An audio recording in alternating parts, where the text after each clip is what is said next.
नमस्कार दोस्तों, आज हम हरियाणा के कृषि के बारे में बात करेंगे।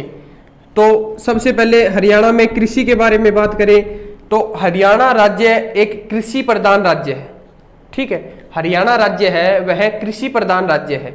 हरियाणा में जो 70% आबादी है वह कृषि पर आधारित है। ठीक है, 70% आबादी है वह कृषि पर आधारित है। बात करें तो जो 86% जो भूमि है वह कृषि योग्य है, वह कृषि योग्य है। हरियाणा में 86% भूमि है वह कृषि योग्य है। ठीक है, अगर हम बात करें तो प्राथमिक क्रिया क्या होती है? तो जो प्राथमिक क्रिया होती है वह होती है कृषि। ठीक है, प्राथमिक क्रिया क्या होती है? कृषि होती है। और निजी क्षेत्र का जो मुख्य व्यवसाय होता है, जो निजी क्षेत्र है, निजी क्षेत्र का जो मुख्य व्यवसाय वह क्या है? कृषि है। ठीक है, निजी क्षेत्र का मुख्य व्यवसाय है, प्राथमिक क्रिया कृषि रहेगी। और भारतीय अर्थव्यवस्था की रीढ़ की हड्डी भी है। एक जो भारतीय अर्थव्यवस्था की रीढ़ की हड्डी।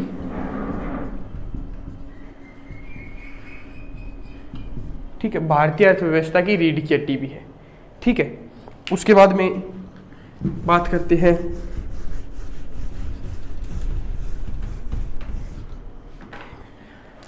कृषि है उसको एग्रीकल्चर भी कहते हैं। कृषि को एग्रीकल्चर कहते हैं। तो ये जो एग्रीकल्चर है यह लैटिन भाषा का शब्द है। यह रहेगा लैटिन भाषा का शब्द, लैटिन भाषा का शब्द रहेगा। दो शब्दों से बनकर जुड़ा है ये, एक तो एग्री प्लस कल्चर।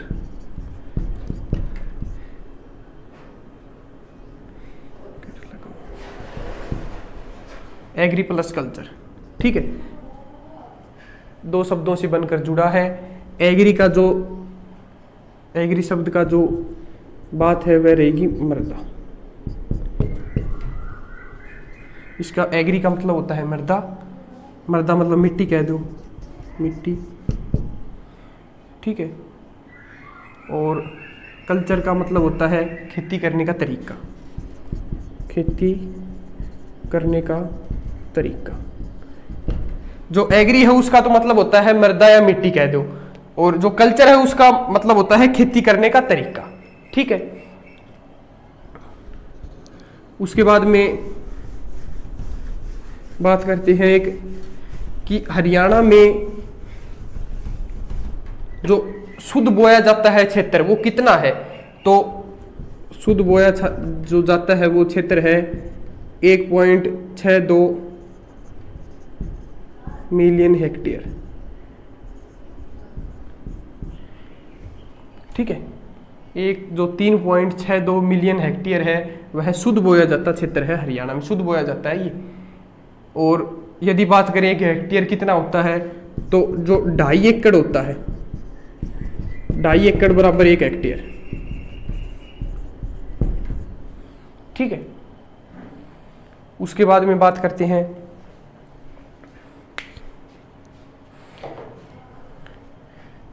एक बात और करते हैं कि जो भारत में किस प्रकार की कृषि की जाती है। तो भारत में मिश्रित कृषि की जाती है। मिश्रित कृषि, भारत में मिश्रित कृषि की जाती है। मिश्रित कृषि क्या होती है? देखो, एक तो होती है कृषि प्लस पशुपालन। जो कृषि के साथ पशुपालन किया जाता है उसको मिश्रित कृषि कहते हैं। ठीक है, मिश्रित कृषि हो गया। उसके बाद में बात करते हैं एक फसल के बारे में बात करते हैं। जो हमारे भारत में तीन भागों में फसल बांटी गई है। सबसे पहले बात करें एक तो रबी की फसल, ऋतुओं के आधार पर 3 भागों में बांटी गई है। एक खरीफ की फसल लिख लो, खरीफ, और एक बीच में लिख लो जायद फसल। ठीक है, 3 फसल हैं। सबसे पहले रबी की बात करते हैं। देखो जो रबी है वो रबी का जो शुरुआत होता है वह होता है अक्टूबर नवंबर में। ठीक है, अक्टूबर नवंबर में बोई जाती है और मार्च अप्रैल में काट ली जाती है। मार्च अप्रैल में काट ली जाती है, अक्टूबर नवंबर में बोई जाती है। ठीक है, रबी की बात करें, देखो याद रखने का तरीका मैं आपको एक बताता हूं। सबसे पहले जो रबी है उसको पहले ऐसे देखो कि हमारा सबसे पहले महीना कौन सा आता है। सबसे पहले महीना आता है जनवरी, सबसे पहला महीना आता है जनवरी। ठीक है, तो जनवरी में आपको कौन सी फसल दिखाई देती है? तो जो जनवरी में आपको फसल दिखाई देगी तो देखो, एक तो गेहूं दिखाई देती होगी, गेहूं, चना, सरसों, यही तो दिखाई देती होगी, कोई बाजरा तो दिखाई को ना। ठीक से, तो गेहूं, चना, सरसों, ये तीनों फसल होंगी रबी की, और ये अक्टूबर नवंबर में बोई जाती है, मार्च अप्रैल में काट ली जाती है। ऐसे याद रख लो, जनवरी में शुरू का जो महीना होता है जनवरी होता है, उसके बाद बीच में जो महीना, जैसे इसका जो कटाई होती है, जो मार्च अप्रैल में इसकी कटाई होती है, उसके बाद में जायद की फसल बोई जाती है। ठीक है, उसके बाद में जायद की फसल बोई जाती है। जायद की फसल में कौन सा रहेगा? एक तो रहेगा देखो तरबूज, ककड़ी और खरबूज कह दो, तरबूज, ककड़ी, खरबूज, ये जायद की फसल रहेंगी। ठीक है, इसको तो आषाढ़ी फसल कहते हैं, आषाढ़ी, इसको पशु चारे की फसल कह देते हैं, चारे की फसल। ठीक है, इसको चारे की फसल कहते हैं, इसको आषाढ़ी फसल कहते हैं, इसको सावनी फसल कह देते हैं, सावनी। रीजनिंग में भी एक क्वेश्चन आता है, जैसे 3 आपको ये दे देंगे, एक इनके साथ जैसे बाजरा दे देंगे, तो जैसे इनमें अलग छटवाएंगे, आपको अलग कहेंगे कि अलग कौन सा है, तो अलग आपको बाजरा बताना है, क्योंकि ये रबी की फसल रहेगी, ये खरीफ की फसल है। तो इससे विपरीत रहेगी वो खरीफ की फसल रहेगी। खरीफ की फसल में रहेंगे जैसे एक तो रहेगा बाजरा, एक धान कह दो, चावल कह दो, एक गवार कह दो और मक्का कह दो। तो ये जो फसल रहेंगी वो खरीफ की फसल रहेंगी। जायद की फसल जो ये तो कट जाती है, इससे जो ये बोई जाती है ये कट जाती है, इनके जो बीच में जो फसल होगी वो होगी जायद की फसल। ठीक है, ये बोई जाती है, देखो ये जो जून जुलाई में तो बोई जाती है और अक्टूबर नवंबर में काट ली जाती है। ठीक है, तीनों समझ में आ गई होगी। तो उसके बाद बात करते हैं एक बार फसल के बारे में।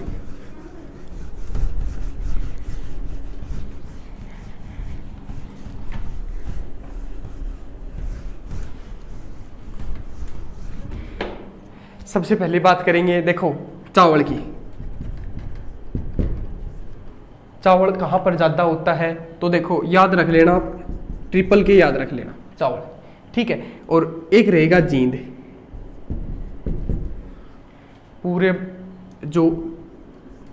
पूरे हरियाणा का जो 50% चावल है ना, वो ये 4 जिले करते हैं।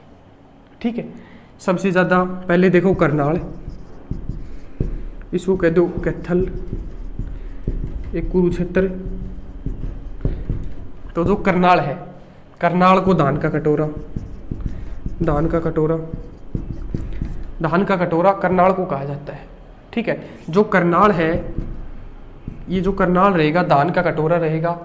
और जो करनाल है इसमें एक चावल प्रसिद्ध है जिसको बासमती चावल कहते हैं। बासमती, जो बासमती चावल है ये पूरे भारत में प्रसिद्ध है, करनाल से रहेगा बासमती चावल। ठीक है, कैथल, कुरुक्षेत्र, जींद 4 जिलों में रहेगा चावल। जो करनाल है यह जो स्वच्छता है, साफ सफाई में भी सबसे ऊपर रहेगा करनाल, करण नगरी कहते हैं इसे। ठीक है, चावल की बात हो गई। उसके बाद बात करते हैं गेहूं की।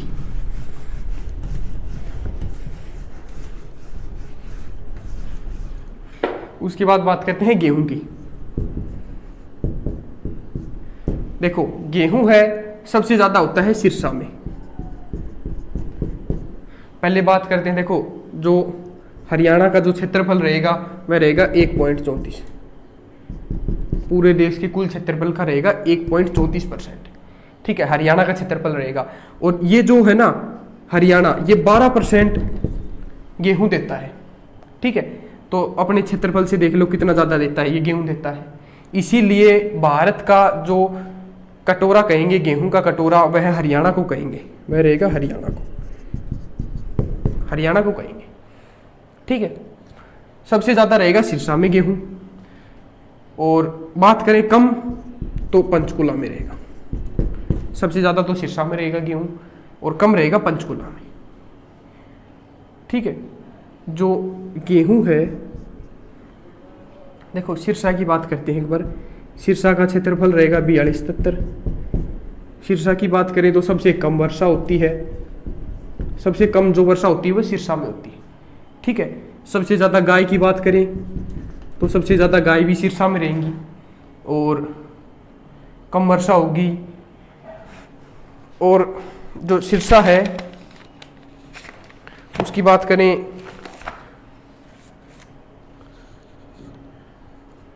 सिरसा में, देखो एक तो गेहूं ज्यादा होता है, गेहूं होता है, एक कपास सबसे ज्यादा होता है, एक चना सबसे ज्यादा होता है।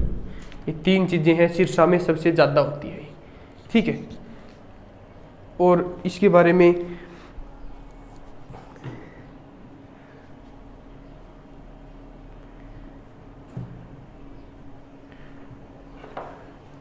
देखो जो सबसे ज्यादा है ना 22 जिलों में गेहूं बोया जाता है, सबसे ज्यादा सिरसा में होता है। अगर सबसे ज्यादा तो हरियाणा है, वह गेहूं सबसे ज्यादा देता है। तो बात करें कि सबसे ज्यादा जो उत्पादक है वह किसका होता है, जो उत्पादन है वह किसका सबसे ज्यादा होता है, तो उत्पादन सबसे ज्यादा गन्ना का होता है।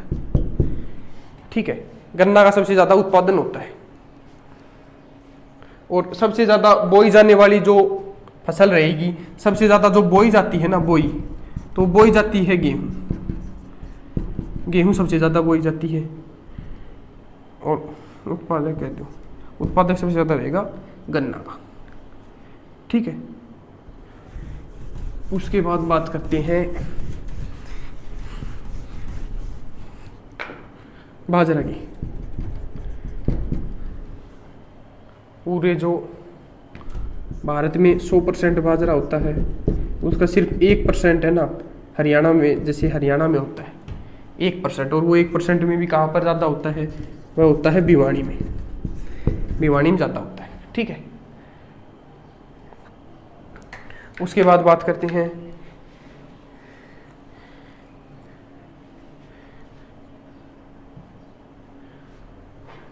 उसके बाद बात कर लेते हैं एक बार गन्ना की। तो जो गन्ना है, सबसे ज्यादा गन्ना होता है यमुनानगर में, यमुनानगर में सबसे ज्यादा गन्ना होता है। यहाँ पर शुगर मिल भी है, सरस्वती शुगर मिल,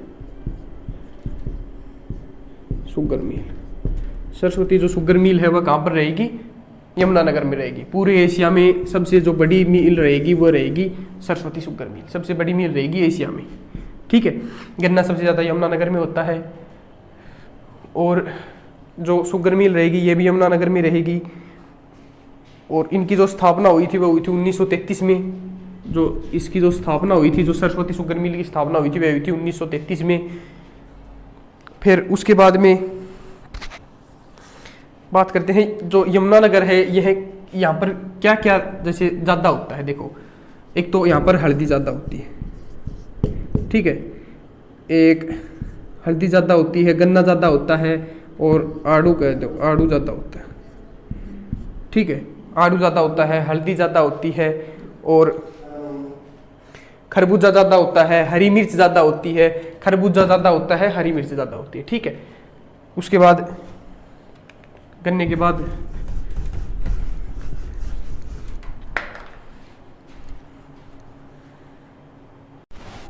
उसके बाद बात करते हैं कपास की। तो जो कपास है वह सबसे ज़्यादा, तो मैंने बताया आपको, सिरसा में होता है। ठीक है, तो जो कपास है यह, इसको सफ़ेद सोना भी कहा जाता है। कपास दो प्रकार का पाया जाता है हरियाणा में, दो प्रकार का कपास होता है। तो दो प्रकार का कपास, एक तो अमेरिकन कपास और एक देसी कपास। ठीक है, कपास है वह सबसे ज़्यादा सिरसा में होता है। सिरसा में सबसे ज़्यादा खट्टे फल भी होते हैं, खट्टे फल भी होते हैं। ठीक है, खट्टे फल होते हैं और सबसे ज़्यादा कपास सिरसा में होता है। उसके बाद बात करें तो जवार की, तो सबसे ज़्यादा जवार रोहतक में होता है। जवार है वह सबसे ज़्यादा रोहतक में होता है। और उसके बाद बात करें मक्का की, तो मक्का सबसे ज़्यादा मक्का होती है वह अम्बाड़ा में होती है, अम्बाड़ा में। ठीक है, सबसे ज़्यादा जो मक्का होती है वह अम्बाड़ा में होती है। कपास सबसे ज़्यादा सिरसा में होता है। खट्टे फल भी सिरसा में होते हैं। सबसे ज़्यादा गाय और वर्षा सबसे कम, मैंने सारी बातें आपको बता दी। और बात करते हैं कि एक बार गेहूं की बात एक बार फिर से करते हैं कि जो गेहूं है, तो पूरे भारत में सबसे ज़्यादा गेहूं पूरे भारत में उत्तर प्रदेश में है। उत्तर प्रदेश में रहेंगे ज़्यादा गेहूं, सबसे ज़्यादा गेहूं कहाँ पर रहेंगे? उत्तर प्रदेश में। अगर किले की बात करें सबसे ज़्यादा, एक किले में सबसे ज़्यादा तो रहेगा पंजाब। सबसे ज़्यादा कहाँ पर रहेगा? फिर पंजाब रहेगा। ठीक है, उसके बाद बात करते हैं, एक है एपी कल्चर, उसके बाद है एक एपी कल्चर, एक रहेगा एपी कल्चर। एपी कल्चर, तो जो एपी कल्चर है यह मधुमक्खी पालन के लिए कहते हैं।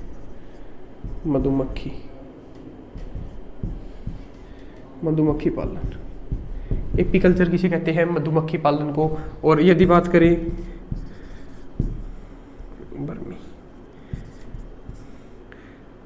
बर्मी कल्चर, केचुआ, जो बर्मी जो कल्चर है वह केचुआ पालन को कहते हैं। और एपी कल्चर मधुमक्खी पालन को कहते हैं। सेरी कल्चर, एक रहेगा सेरी कल्चर, यह रेशम। सेरी कल्चर रहेगा, ये रहेगा रेशम उद्योग के लिए। मोरी कल्चर रहेगा जो रेशम कीट के लिए रहेगा। सेरी कल्चर रहेगा ये रेशम उद्योग के लिए रहेगा। मोरी कल्चर, ये मोरी कल्चर है, यह रहेगा रेशम कीट के लिए। ये रहेगा रेशम कीट के लिए, जो मोरी कल्चर रहेगा ये। ठीक है, फ्लोरी कल्चर रहेगा फूलों के लिए। फ्लोरी जो कल्चर रहेगा ये रहेगा फूलों के लिए। जो फ्लोरी कल्चर रहेगा ये रहेगा फूलों के लिए। ठीक है, उसके बाद में एक है ओलेरी कल्चर, एक रहेगा ओलेरी जो कल्चर रहेगा वह रहेगा सब्जियों के लिए, सब्जी विज्ञान के लिए। ठीक है, जो ओलेरी कल्चर रहेगा वो सब्जी विज्ञान के लिए रहेगा। फ्लोरी कल्चर रहेगा फूलों के लिए। देखो इसमें फै दिख रहा है फ्लोरों के लिए। मोरी कल्चर रहेगा ये रेशम कीट के लिए रहेगा। सेरी कल्चर रहेगा ये रेशम उद्योग के लिए रहेगा। बर्मी कल्चर रहेगा केचुए पालन के लिए। और एपी कल्चर रहेगा मधुमक्खी पालन के लिए। ठीक है, और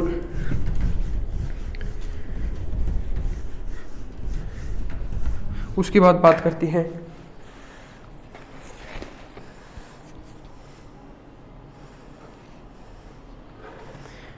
उसके बाद एक बार बात करते हैं सरसों की। तो सबसे ज़्यादा होती है सरसों महेंद्रगढ़ में। अगर सब्जियों की बात करें, सब्जी व फल सबसे कम कहाँ पर होते हैं? तो महेंद्रगढ़ में होते हैं। सब्जी व फल सबसे कम कहाँ पर रहेंगे? महेंद्रगढ़ में रहेंगे। ठीक है, सरसों सबसे ज़्यादा महेंद्रगढ़ में होती है। ठीक है, एक बात करते हैं, जो एशिया की सबसे बड़ी जो मंडी रहेगी वह रहेगी लाडवा। जो एशिया की सबसे बड़ी मंडी रहेगी वह रहेगी लाडवा कुरुक्षेत्र में। जो एशिया की सबसे जो बड़ी मंडी रहेगी, अनाज मंडी, जो एशिया की सबसे बड़ी जो मंडी रहेगी अनाज मंडी, वह रहेगी लाडवा। ये लाडवा कहाँ पर रहेगा? कुरुक्षेत्र। ठीक है, अनाज मंडी सबसे बड़ी। दूसरी, ठीक है, जो हमारा कृषि का जो टॉपिक है वह कंप्लीट होता है। मैं आपसे एक क्वेश्चन पूछता हूँ, आपको बताना है कि